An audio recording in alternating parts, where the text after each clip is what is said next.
പൊതുസ്വത്തുക്കൾ സംരക്ഷിക്കാൻ സംസ്ഥാന സർക്കാരിന് കഴിയുന്നില്ലെന്ന് മുൻ DGP doctor Jacob Thomas.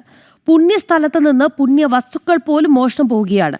Kurukshetra Prakashan പ്രസിദ്ധീകരിച്ച ശ്രീ ചട്ടമ്പി സ്വാമികൾ സാഹിത്യ സർവസ്വം എന്ന പുസ്തകത്തിന്റെ പ്രകാശനം കൊച്ചിയിൽ നിർവഹിച്ച് സംസാരിക്കുകയായിരുന്നു ജേക്കബ് തോമസ്.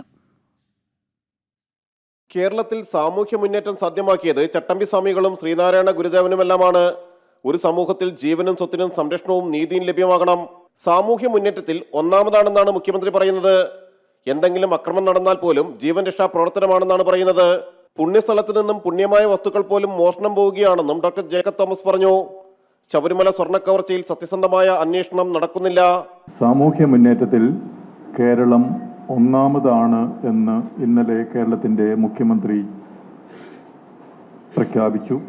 കേരളത്തിലെ ഏറ്റവും പുണ്യസ്ഥലത്തുനിന്ന് ഏറ്റവും പുണ്യമായ സാമഗ്രികൾ വരെ മോഷണം പോകുന്ന ഒരു സ്ഥലമായി മാറിയിരിക്കുന്നു. കുരുക്ഷേത്ര പ്രകാശൻ പ്രസിദ്ധീകരിച്ച ശ്രീ ചട്ടമ്പി സ്വാമി സാഹിത്യ സർവസ്വം 2 വാല്യങ്ങളാണ് പ്രകാശനം ചെയ്തത്. എറണാകുളം സഹോദര സൗധത്തിൽ നടന്ന ചടങ്ങിൽ മാതാ അമൃതാനന്ദമയി മഠം സ്വാമി അനഘാമൃതാനന്ദപുരിക്ക് ആദ്യ പ്രതി നൽകി ഡോക്ടർ ജേക്കബ് തോമസ് പ്രകാശനം നിർവഹിച്ചു. കുരുക്ഷേത്ര പ്രകാശൻ MD കാബ സുരേന്ദ്രൻ അധ്യക്ഷത വഹിച്ചു. പുസ്തകത്തിന്റെ എഡിറ്റർ ഡോക്ടർ AM ഉണ്ണികൃഷ്ണൻ പുസ്തക പരിചയം നടത്തി.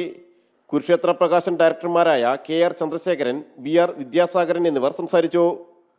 ജനം, കൊച്ചി.